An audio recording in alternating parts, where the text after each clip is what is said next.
In a world of big-budget blockbusters, travel back in time to explore the epic and not-so-epic movies of yesteryear.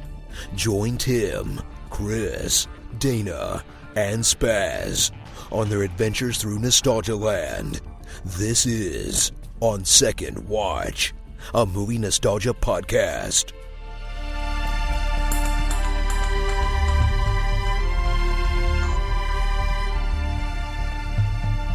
Welcome everyone to another episode of On Second Watch, where we first explore our nostalgia for a specific movie and then rewatch it to share our new experiences. And we're going to take a trip overseas because I think this is our first quote-unquote foreign film. This is 2008's English language French action thriller film, Taken. It is written by Luc Besson and Robert Mark Kamen and directed by Pierre Morel. Time out. Are you saying, is it Luc Besson? Luc Besson. Yeah. Yes. Sorry, bro. Yeah, it's Luc Besson. What did I say? Besson? Besson. Luc Besson. Sorry, I should have guessed. He's French anyway. I pretty much only know these guys from The Fifth Element. That's kind of where my I just assumed you were just going to edit all of this out. I was just trying to give you a heads up. That's how you pronounce it if you wanted to redo I don't care. it. Yeah. No, let me show my ignorance. That's fine. Dan's not here. Someone needs to look stupid. Oh man. Wow. And we'll leave it at that. So this nostalgia review comes from a request from Mike, who answered the call to donate towards Dana's fundraiser earlier this summer towards the Angioma Alliance. This was one of his favorite films and asked if we would review it, and I said, of course. And if anyone that doesn't know what a cerebral angioma is, they can head to angioma.org to learn more, because brains shouldn't bleed. Before we get too deep, let's go around the virtual table. We'll introduce everybody, and we'll go with the last time that you watched this film. I'm going to start with Kari, who officially, as of this episode, becomes one of our official permanent co-hosts. Woohoo! Woo! I'm trying to think. I saw this movie pretty much when it came out, but it's been a hot second. It's another one of those movies that when I'm flipping through cable channels and it's on, I'm like, oh, hell yeah. And I put it on, but I don't remember the last time I've seen more than a 15 minutes stretch of this movie, but I enjoy it. So yeah. Awesome. Chris, how about you? Last time I watched Taken wasn't that long ago, to be honest. I think it was in the past 2-3 years. I have it, and I've always enjoyed it, so I threw it on. And yeah. What about Taken 2 and 3 and you know TV what's series? funny? No, one, haven't watched the TV series, and second, I haven't watched any of the sequels, to be honest with you, which is no kidding. Surprising. Yeah, I should at some point. I'm going to put that on my list. I've seen Taken 2. Taken her? Taken 2? Yep. When does it eventually just become takened? And that's just it. Well, the third one was Taken Est, so I think that one's next. Dana, how about you? I don't know the last time I saw it. It was probably at least 5 years ago, but this is one of those things that I know saw it in theaters, and definitely every time it's on, I've watched it. So, I mean, I'm pretty familiar with the movie overall, I think. Do I remember it all? Probably not, but that's a whole nother story. Well, you remember this movie more than you do Con Air. Yes, very much so. Well, as I mentioned, Spaz is not here with us today. It's his birthday week, I guess. He's been takened. He's been takened. Takened by alcohol. So if anyone wants to wish him a happy birthday, I might tell him. So we'll see. So I must have seen this the last time with Dana, but I don't recall when that might have been. It's been a while, but we did see it in theaters, and I remember kind of being shocked by it. I didn't know what to expect, and it was just a very, very fun action film. Liam Neeson in this kind of a role was fairly new. Obviously, him being, he's had action type roles before. In my wheelhouse, we have Star Wars and Qui-Gon Jinn, and Ra's al Ghul, but he didn't really have a very predominant role in an action sense. So this was his first role that I think really kind of set the stage for the next several years of him and his kind of the roles that he played in the movies. So it's definitely one of those things that I think took a lot of people by surprise. I think it's definitely just a lot of fun. I agree very much. Liam Neeson's. In addition to Liam Neeson, I think the only other big actor is Maggie Grace Yep. I don't know if this is an early role for her because I know she's quite young in this film. Let's see. What are we talking? 2008. It was after Lost. And Maggie Grace. Yeah. I mean, she's 2 years older than most of us. So. Oh, geez, she is. Yeah. Oh, good Lord. Wow. No way. Yeah. To let everyone know how old we all are, we're all majority born in 85. So she was born in 83. Wow. Okay, I had no idea. I'm gonna probably screw up the name, but also the wife. She's quite popular. That's Famke Janssen. Right. Yes. Yeah, I forgot. I'm sorry. Yeah. If you guys, know her from Goldeneye. Mm-hmm. Yep. Yep. Oh, Anatov. Nope. Yeah. Mm-hmm. Oh. Yeah. Zanya Anatov. And the innuendos that came. Oh God, so many. Oh, cool. And then she was in the remake of House on Haunted Hill, and that's a different podcast. That's just a 45-minute rant from me. We got time for that. We definitely have a lot of time for that. Oh man. So this movie had a budget of $25 million and made a little bit over $226 million in the box office globally. I think it came out at the end of 2008 overseas and made its way distributed to the United States in the early parts of 2009 and did huge numbers in America. So they definitely had some success there. And I guess just for comparison's sake, they spent $50 million less to make this movie than they did Con Air, and it made more money. So there is no surprise with this. Just saying it, Con Air is Con Air. What are you gonna do? Let's jump into some nostalgia. What really hits you about Taken? And I started talking a little bit about Liam Neeson on this, but for you guys, what's really something that stands out in this film that you remember today after seeing it, several years ago? What makes this film unique? I would say the snappy one-liners. There's a lot of really good one-liners from this movie that I really are. Yeah, I think Liam's. I mean, this character alone, there's a lot like very quotable moments. It's a flesh wound. Yeah, for sure. Gosh, there's so much that. Yeah, I agree with you. Like, there's so many one-liners that are really good in this movie. And he has probably one of the most famous monologues of all time when he's talking to the kidnapper. Yeah. Oh yes. That's been mocked and spoofed so many times. I mean, if there is a meme with Liam Neeson, it is always from this movie. Like, I don't know if I ever see him in anything else out in the internet world, Clash of the Titans. Darkman? No one's seen Darkman? Okay, just me. Mm-hmm. It's Pretty a good much. movie. It's a good movie. You guys should watch it. I'm a sad sap, so I always think Love Actually, but sure. I don't think there's very many gifts from Love Actually. But Probably maybe I'm wrong. Not with him, at least. I still remember watching this movie and just being completely captivated by it. Like, I couldn't stop watching it. And I still feel that way whenever I see it. It's just like it's something I have to stop and watch no matter what. So I'm curious if I'll feel the same way now. It's kind of edited in a way that you're just on the edge of your seat the whole time. Just one thing after another takes, he discovers one thing, takes him here, takes him there. And, plus, I mean, the topic itself of, human trafficking, and obviously it's scary stuff and it's very real stuff. They had to go on a, hey, Europe is not that bad tour after this film came out because I think it started scaring people. And Liam Neeson himself, I think he did a PSA that it's still cool to go to France. It's just, I think it's just how it all kind of comes together. You're seeing just things build on top of each other and just watching the action scenes just elevate on top of each other. So it's just edge of your seat entertainment for sure. I'm really curious to see how I'm going to feel because when I last saw this, I don't believe I was a parent yet. So I think that my opinion of the movie may either strengthen or become a little bit different depending on that, just because my perspectives change so much. So I find that to be something that I'm kind of looking forward to rewatching this movie as well, especially having girls. Yeah, I'm gonna put my foot down now and say our girls are not allowed to tour to Europe to go backpacking and follow U2 around. Nope. In fact, they're not allowed to listen to U2. I'm saying that now. They'll still be making music when they're that age, though. Of course they were. A little haunting, yeah. Well, That's terrifying. They'll be the ones like Futurama. They'll have their heads in jars and they'll still be doing stuff. Oh no.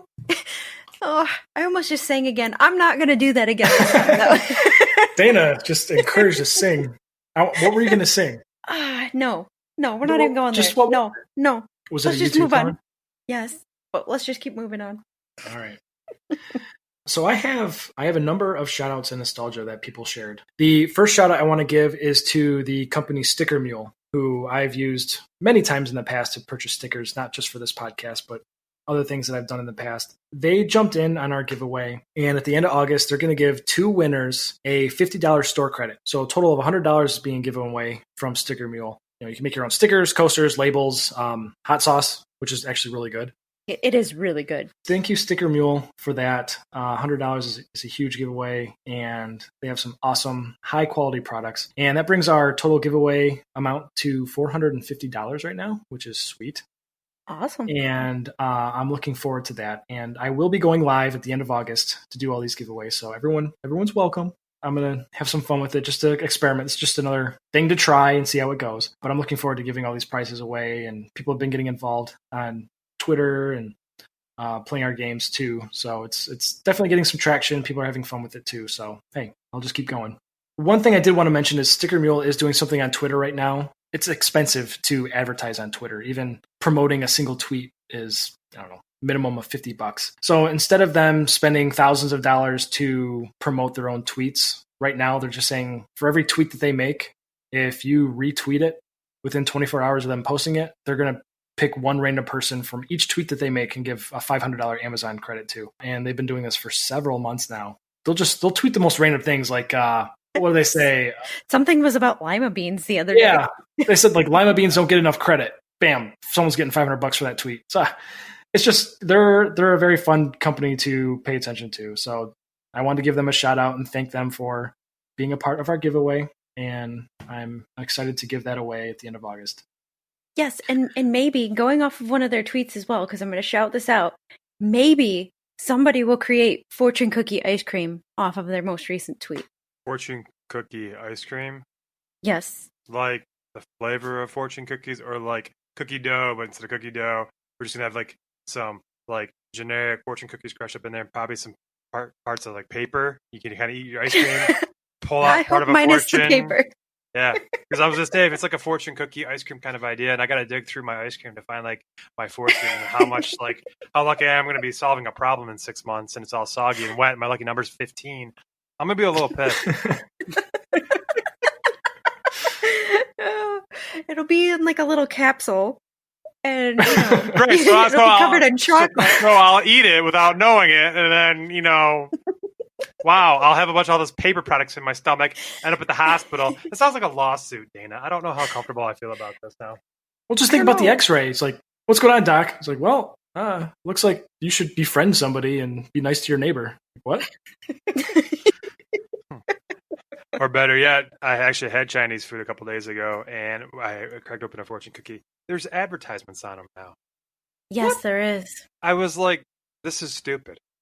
Mm-hmm. Like I always enjoyed fortune cookies for what they were and stuff. They're kind of fun. We all know they're cheesy, but I'm like, why is there advertisements on my fortune cookie now? It's my fortune to go to like www.allergymedicine.org and buy some like Allegra or something. I don't know, but I'm resenting the fact that I'm being advertised that via fortune cookie. You know what? I got one time and it said "Eat more Kung Pao." Like, really? Well, did you? Well. You know, when I was hungry again 30 minutes later, probably. But right? Okay, that was so anyway, go to Twitter, retweet that, get it $500. That's that's that. And don't make fortune cookie ice cream, or do it. I mean, you can do whatever you want. Whatever. Well, no, their whole point of their tweet was fortune cookie ice cream, $1 million idea or $1 billion idea. So you're saying it is not either of those. I'm thinking it's a potential lawsuit if someone takes it to the next level and puts a bunch of paper in the ice cream. Like, oh yeah, dig through your ice cream. Or Dana's idea with the capsules. There's people like me that inhale their food, and yeah. We can all use a little bit more fiber in our diet. Mm-hmm. Oh, sweet Christ. Anyway, shout out number 2 is going to Retro Static Radio. They're a group that was on our Ko-fi page and actually pledged and donated to us. So thank you, Retro Static Radio. And what they do is they recreate classic old-time radio. What they do is the re-recordings with a new cast to bring the spirit and magic of the golden age of radio back to the podcast era. And they donated to us and with the comments of keep being awesome. So we're going to try.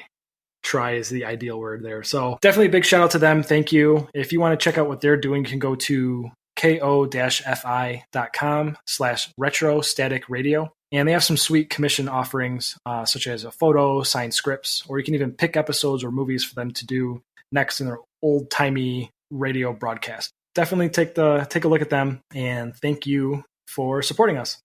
The third shout-out goes to Grim Yells at a Cloud, and he's a comedian podcaster who goes by the name of Crazy Drunken Elf on Twitter, and you can go to grimyells.com. And I've been talking with him for a while now. I don't know how long, but I came across his podcast, and he is Chris. I think you'd like him. He's sarcastic and has some good quips and thoughts on the world around him. One of his recent episodes was titled "Anger Issues." It's another reason why you'd like him. Perfect. He tries to talk about a topic and then goes to a side point and then dives into a side point off that side point, and then somehow still ends up back on topic. But he's funny. He's very entertaining, and he supported us as well. Thank you, Grim. Check him out, Crazy Drunken Elf on Twitter. Check out his show. It's very entertaining, and I've subscribed and I listen to it every time he releases a new episode. My last shout out goes to Splat-O Noodles. This is Lauren. She's a graphic artist from the UK. She's also on Ko-fi at Splat-O Noodles. She's attending university, which I think that's the way they say it in the UK. Or at least that's what I learned from Forky on Disney Plus. But anyway, so she's a student with a lot of potential and dreams of making a living with her talent. Check out her art. Her illustrations are amazing. Every time I see them, I keep thinking, man, I'd really like to redo our podcast art in her style. So maybe I might have to clean up our look and feel with some of her art. But take a look at Lauren. Buy her a cookie on Ko-fi. She's a great artist and really engaging and fun to talk to. So that's my shout out to Lauren at Splat-O Noodles. That was 5 shout outs or 4 shout outs. Yeah, that was 4 shout outs. That's a lot for me. So if anyone else wants to shout out in a future episode, go to oswpodcast.com/Ko-fi. That's KOFI. Get a shout out in the next episode. We'll link to your podcast, your site, whatever you have in our show notes. Now, jumping into some nostalgia. Some people had shared some of their thoughts with us as well. This first one comes from the Paul and Griff Show, who also shared some stuff from Con Air, and I believe they're the ones that shared the Ryan Gosling in bunny ears picture for Dana. Oh, thank you. So thank you very much, guys. Dana thanks you as well, even though she's not going to say it. I'm just glad somebody did that. I mean, they told me before we started recording that someone actually started throwing pictures of Ryan Gosling and holding a rabbit or having some type of rabbit affiliation in his photos our way. And it just makes my day crying again. Because, yeah, Dana's going to love it. And so is Kari. Ugh. I'm crying right now. We all know, for the record, on this recording, that Kari and Dana love Ryan Gosling. So much. So, as they just verified, the more photos of Ryan Gosling probably holding other type of animals lovingly in his arms our way for Dana and Kari, it'll preferably shirtless, zoomed into his eyes. Yes. Yep. Yep. The more you can send our way like that, it's just going to make their day 10 times better. Just keep them coming, guys. Thank you. Yep. So, the Paul and Griff Show, they can find them on Twitter at Paul N. Griff Show. And they said, personally, the best moment is when he's on the phone with his daughter and you think he's about to give her advice on how to escape, but no. He simply just says, you're going to be taken. He's pissed and calm at the same time. And without rewatching, that scene sticks in your mind. Brilliant! So, yes, I totally agree. If I think of Taken, that's the scene I think about. I think it's what most people think about, and I believe totally. Every time I was looking for a GIF on Taken, that's pretty much it. It's that scene. Yeah, I think that's probably one of the most notable scenes of this entire movie. So yes, I agree. Sends chills down your spine. It sure does. Second piece of nostalgia we have comes from Geeksploration, the podcast, and they are at GeekSplorePod on Twitter. And they said, I remember being surprised by Liam Neeson in this movie. I had never thought of him as an action star, even after seeing him as Qui-Gon Jinn or Ra's al Ghul. But in Taken, he's proved his chops, and it seems to shape his career for years after. So, yeah, I said that too. Maybe I read that and it just stuck in my mind, but yeah, very much so. I agree. And then the last piece of nostalgia I have comes from Maria on Facebook. Some people think Con Air is the greatest movie known to man. Same with Big Trouble in Little China. Some people don't. But Maria says that this is the best trilogy ever. Hard to decide which of the three I love best. Only Liam Neeson could play the role of Bryan Mills. So there's a super fan for you. That's awesome. Well, great. Now I got to go watch the other two, seeing how I just got accolades. I mean... Nope, too late. I'm doing it. Okay, it's queued. Too late. Yep, I'm going to look it up where to watch it now. Let's see. You know what? Just watch all three in a row. Just go for it, man. Well, it's probably better than watching the Matrix sequels. Did you ever finish the third one? No, I didn't even start it. I had enough after the second. Oh, boy. Oh, man. Oh, apparently you cannot stream this without paying money. The worst. Well, that's a challenge. Okay. Can I buy it on Amazon? Don't mind me. Just keep doing your thing. Okay. Doing a little shopping now. I'll keep doing my little podcast. That's fine. Yep. All right. So if anyone else wants to leave their nostalgia, you can follow us on Facebook and Twitter. Give you a chance to leave your nostalgia, and we'll read it in a future recording if we like it. I'm glad you added that in there. Just saying. Well, I mean, so I went out to a number of Liam Neeson fan groups and asked for people to share their nostalgia, and people responded with just like, cool, nice, I like it. Like, great, cool, I could really use that. It's very helpful. Thanks for your contribution. But then Maria had to say this was her favorite trilogy, so at least I got that. I was going to say, that's a good thing. What if somebody just hates it, though? Like, would you feel confident sharing it, just so much hate? Oh, I welcome it. I welcome the hate. We should, because we should get both sides of it, both perspectives. Yeah. I've been trying to encourage people, if you disagree or dislike something, let us know, because not everyone responds differently to entertainment. Exactly. I don't know. I just had a conversation with a group of people about the Mario Brothers movie, so Oh, all right. There's something for everybody. Yes, Dennis Hopper as Bowser just makes my day. Oh my god, that movie! I've already committed. You guys don't have to do this. If I want to talk to myself, I will. But for Mario Day next year, which is March 10th, MAR 10, get it, Mario?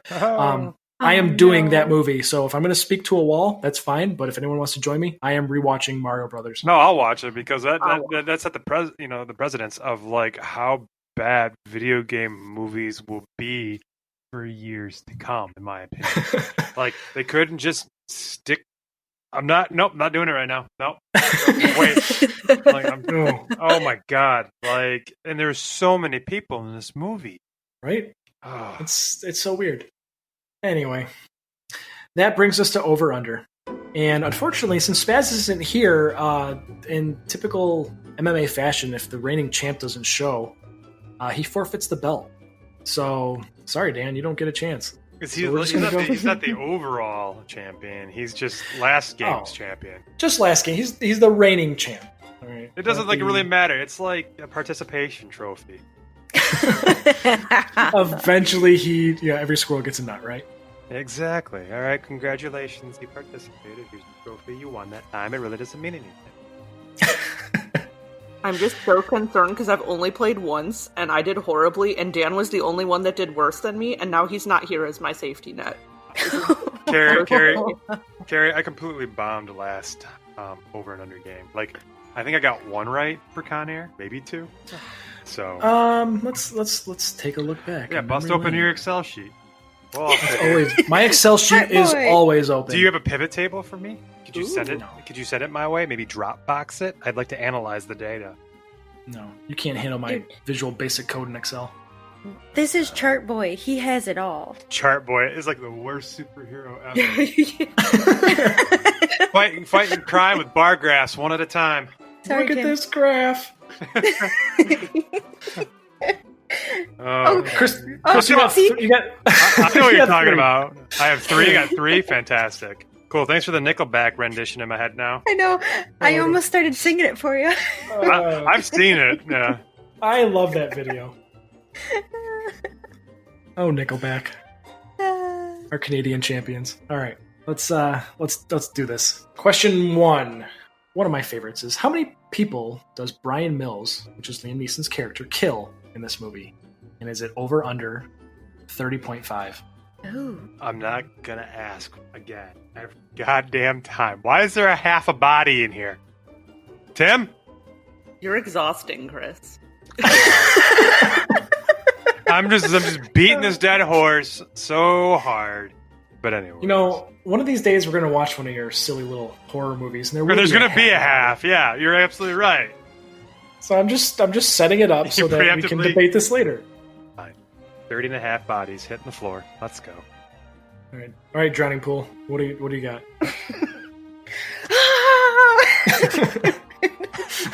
Well, that's Dana always finds a way to scream song lyrics. We're bringing back 2002 real quick. New metal coming at you. Yep. Let's see. 30 and a half. And the question was, does he take out Kill. more or kill? Take out. Yeah. Okay. Less. Under. I got you. I know my synonyms. All right, Dana. I am also going to go under, though I am not very confident in that. So last time I got in trouble by going with the flow. So this time, you know what? I know he definitely, at least strongly, maims a lot of people in this movie, and I'm going to take over. Ah, the Spaz approach. Yeah. This doesn't go well. Go the opposite of the majority vote. Got it. It might work. It might. Oh, All right. Question number 2. In the scene in which Kimmy, his daughter, is being taken, Bryan Mills requests that she yell out as many distinguishing features as she can of her captor to help him identify who it is. So how many features does Kimmy yell before the phone is disconnected or she's out of range? Dang, that's specific. Seriously. It is it more or less than 3.5? I'm going to say over. I'm so sorry, Chris, because I'm also going to say over, but I want you to know I'm not just piggybacking off you. No, I totally understand, because I'm trying to play it back in my head, and I probably got it wrong, though. I went against the grain last time, so I feel confident when I say over here, I'm not just doing this to mimic you two. So, over. 3 overs. I feel like there's going to be a little bit of overlap, seeing how there's only basically 2 options for an answer for the majority of these questions, so I think we're okay here. We'll see. Unless he starts throwing out his multiple choice. When he's in the car, what radio station does he put on? It's 88.7. God. No, I'm not going there. So one of the highlight quotes from this movie is Bryan Mills talking about his particular set of skills. How many times does Bryan Mills mention his skills in this movie? So basically, how many times does he say the word skills? Is it more or less than 2.5? I am going to say under. Dana? I'm gonna go with over on that. Specifically the word skills? Skills. Or is it him talking about skills? It's specifically the word skills. I'm gonna go over then. All right. And Kari? I can only remember it twice, but that doesn't mean that it isn't more than that. But I think I'm still going to stick with under. Right. I distinctly remember twice. Right. Right, yeah. That half is going to save me this time around. You'd like to think so, wouldn't you? I don't know. I have no idea. That's fine. It's been so long since I've seen this movie that these really specific ones are very hard. Mm-hmm. I believe he only mentions it in that one dialogue session on the phone. Yep, and that's why. So if you remember the quote, if you can really remember that quote, you'll know the answer. Let me just Google it real quick and let me re-answer. No, don't. Stay off the Googles. See, no Googling. I could be wrong on this, but I feel like there is a conversation with his ex-wife and her husband where he's talking about his skills. I could be totally off, but when he actually contacts them at some point, I feel like he talks about it again. That's the only reason I'm going to go over, is because my gut is thinking that he might actually say it at that point. I don't know for sure, though. That time, I think he was talking about like skills with a Z, as in mad skills. So it doesn't count. He was actually talking about how many mad skills he's got playing games. See, I also get confused because I've seen more than one of these movies, so it's like, was it Taken? Was it Taken 2? I don't know. The Takener, yes. Have to remember All right. who get taken. Right, exactly. Question number 4. This is just a yes or no.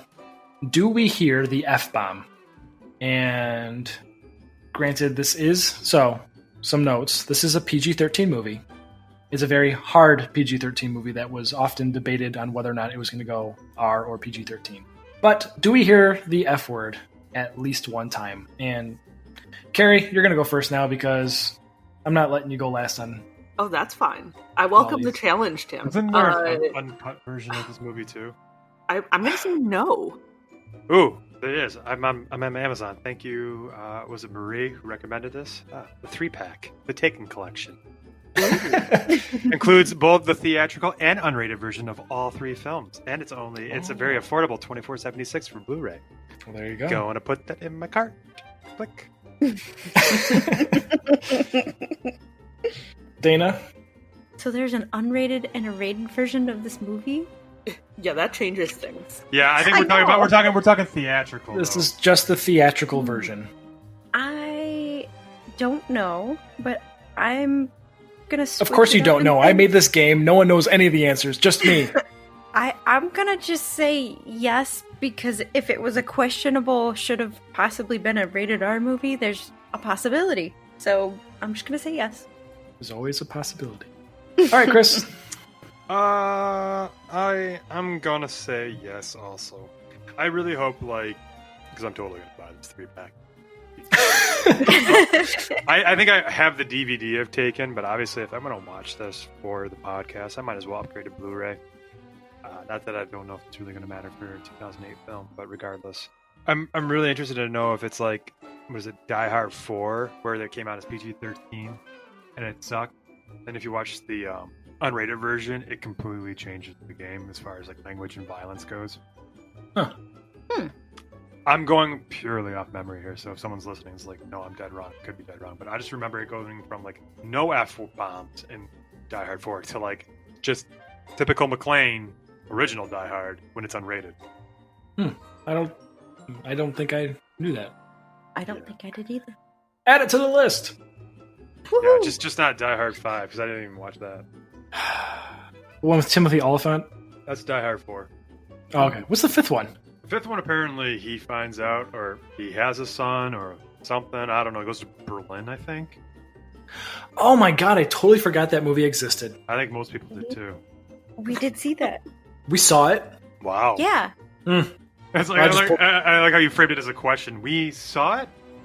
I'm Ron Burgundy? Oh, wait a minute. Yeah. Okay. It's coming back to me. Mm-hmm. That was terrible. Yeah, I love the Die Hard series. I didn't even bother with the 5th one. All right, going down to the next question. How many times do we hear the phrase "good luck" in this movie? And it's 3.5. Does that include him playing it back over and over? I hope so. It does. I remember at least 3. I'm just You caught my little trick. Yep. Yeah. I knew exactly what Tim was doing with that one. Over. Dana? I'm going over as well. Oh, I too will go over. All right. I ruined everything. No, it's all right. Part of the game. Real downer. Had to get clarity on it. I mean, it was an honest question. Yeah. He doesn't technically say it that many times. This is a recording. Yeah. I was very specific. Mm-hmm. All right. My new favorite question. Do we hear the Wilhelm scream in this movie? Yes or no? Dana, your turn to go first. No. That's just a hard no right there. That was a disgusted no. Yeah, I can't believe you asked that question, no. Was it, I can't believe you asked that question, or no, I'm not going first? Well, I don't know. What was it? You're going first, so it's yes or no. I don't know. There's an answer there. I'm still going with no. Okay. Kari. I'm just so put off by Dana's decisiveness. Wow. Just to go against it, I'm going to say yes, but I'm not 100% positive. And Chris? No. No, it is. All right. That brings us to our last question, which is question number 7, if anyone's keeping track. This one I only came up with because when I watched the trailer, it struck me. How many times is Bryan Mills on the phone in this movie? Oh my god. Really? This is one of those questions that I couldn't find the answer to anywhere online, so I have to keep track when I watch it. But when I watch the trailer, every scene he's on the phone. So is it more or less than 10.5 times? What happens if the trailer was one strategically long cut of an initial scene chopped up multiple times and just one phone call? Maybe it is. Who knows?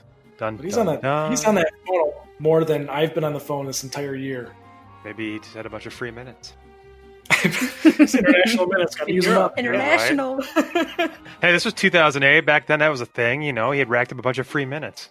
Yeah, could have been. You said 10.5? 10.5. I'll just go first. I'm going to say it's over. All right, Kari.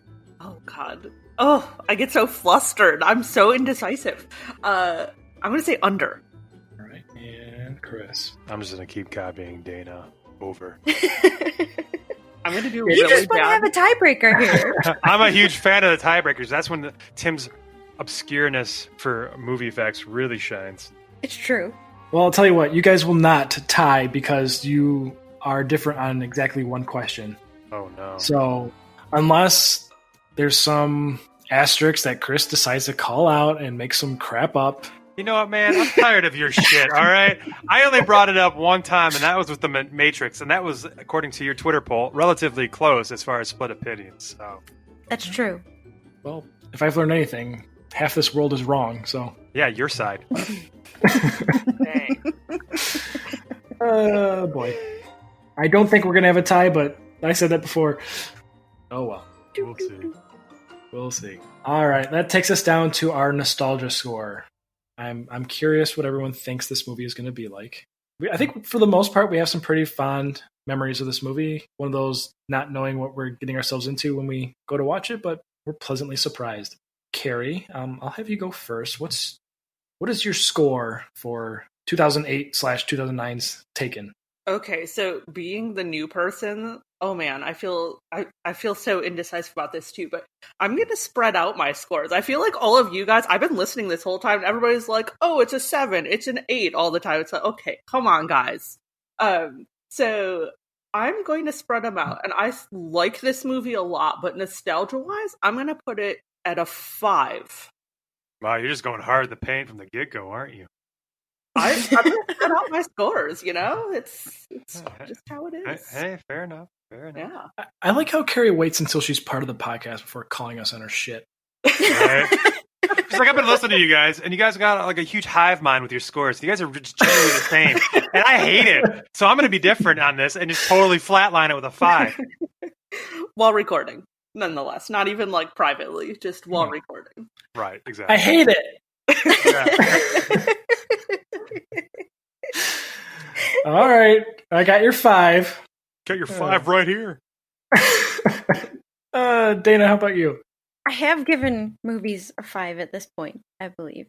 But I'm not going to do that for this one. I'm actually, if I'm going purely off nostalgia and not thinking about how I think it's going to hold up, I'm going to actually go with a 7. There you are. 7 it is. Chris, how about you?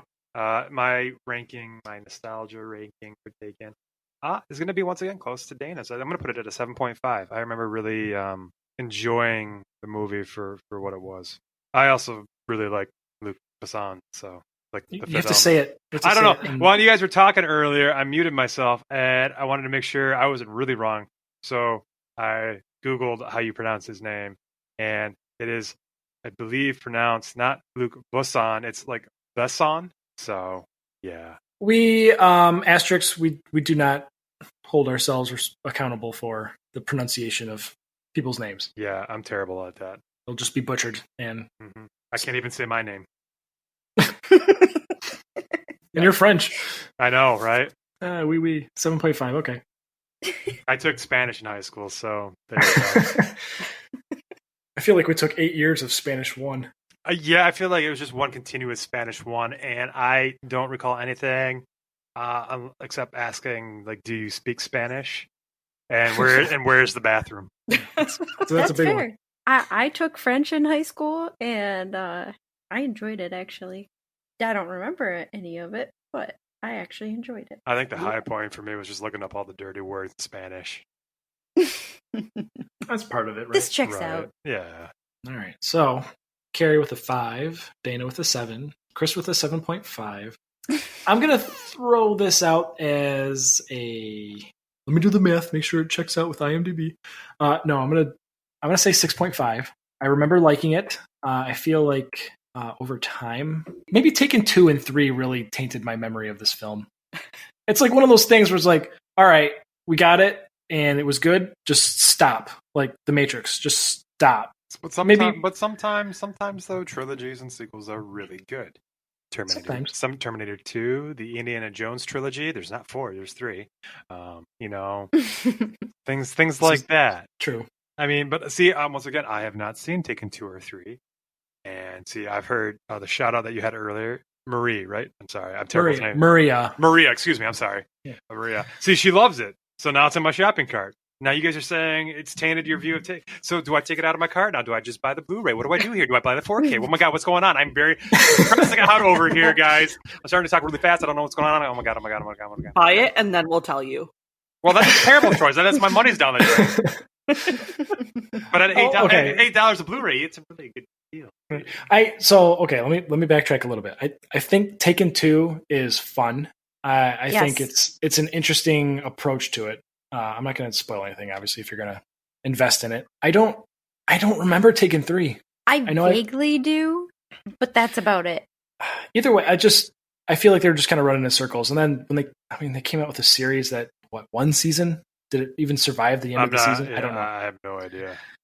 So I don't know. Maybe time has taken it down a bit for me, but I remember really liking this movie. It's a great action film. Like I said, leaves you on the edge of your seat the whole time. It doesn't really slow down. It's kind of one of those things where you think as a parent, at what lengths would you go to save your kid?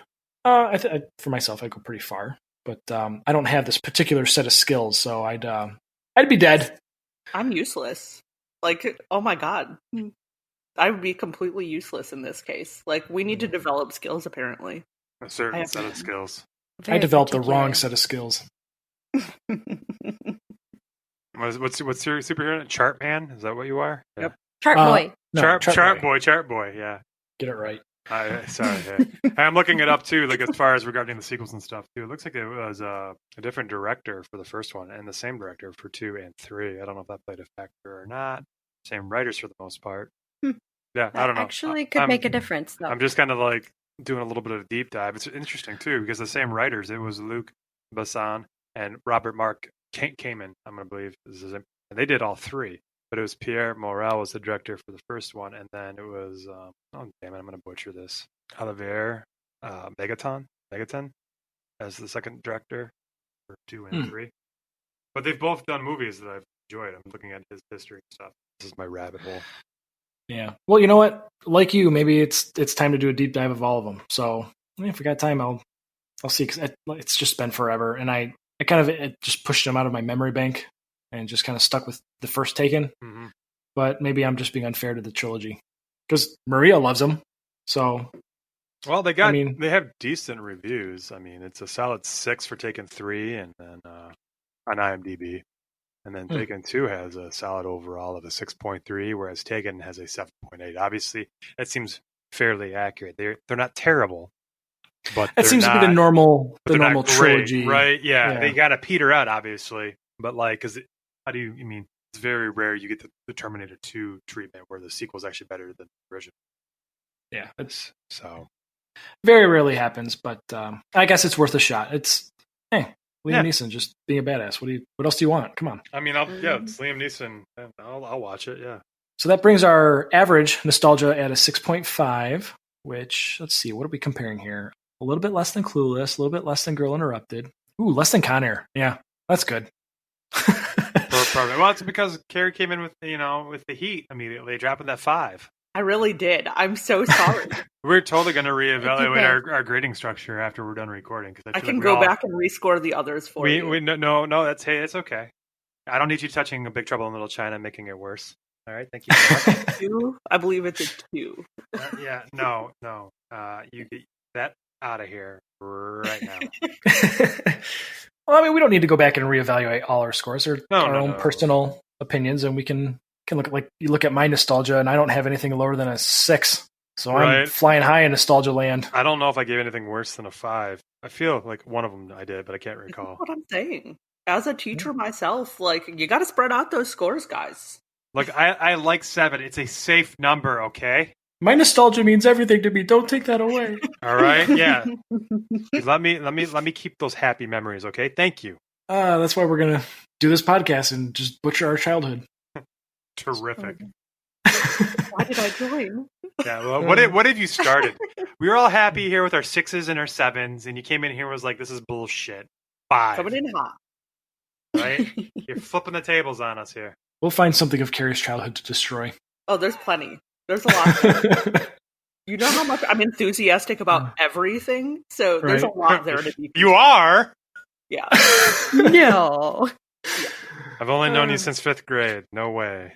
It's like 20 years of knowing. Oh my God, are we old? The fact that I'm enthusiastic about knowing you since 5th grade says a wonder. There was a dip in your voice, and it's totally understandable. All right? I'm not going to hold that against you. You've known Spaz, me, and Tim since like 5th grade. Yep. 6th grade. Tim, when the hell did you join? Oh yeah, Tim was 6th grade. I was 6th. That's right. So, yeah, 5th and 6th. Over 20 years ago. And then you discovered Dana in high school, and life was never the We've same. never again. been the same. All right, so we'll shut off. We'll go enjoy this movie. Chris will watch all 3. I'll debate it.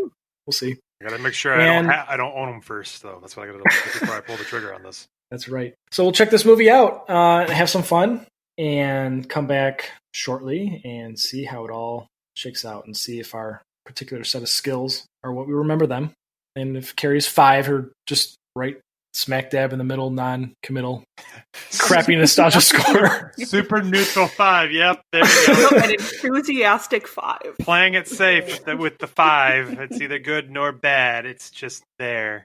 Oh my God! Welcome to the I show, accept your- Kari. Yeah. Yeah. Thanks a lot, You'd Kari. like the same score each week.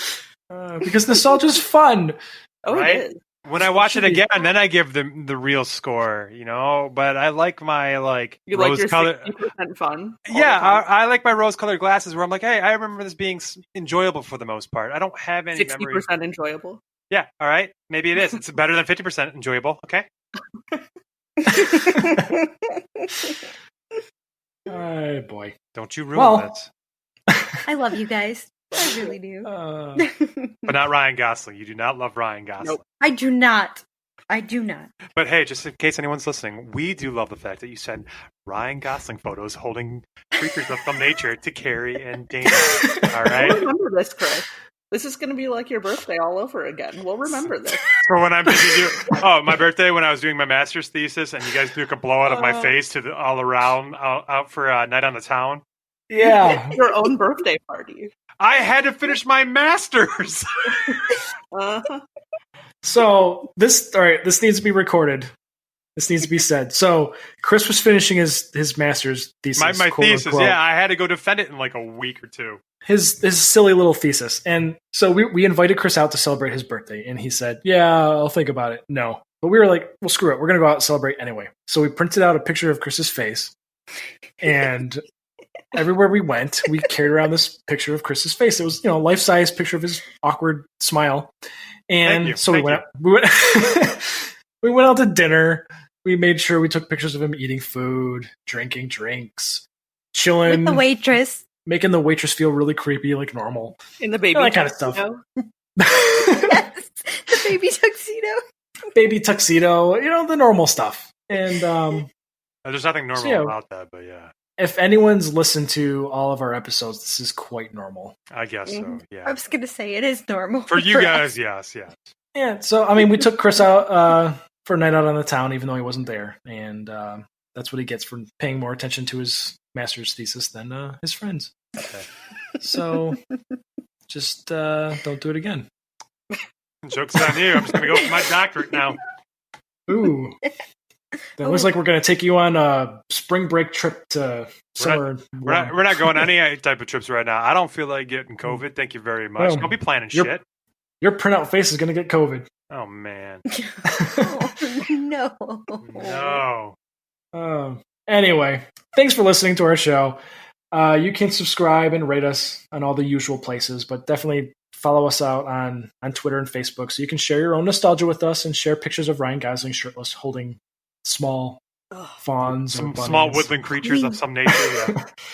Please do not do this. Yes, please do. And by please not, she means please do, and send them in the just in the zip files, full compressed, as many as you can find.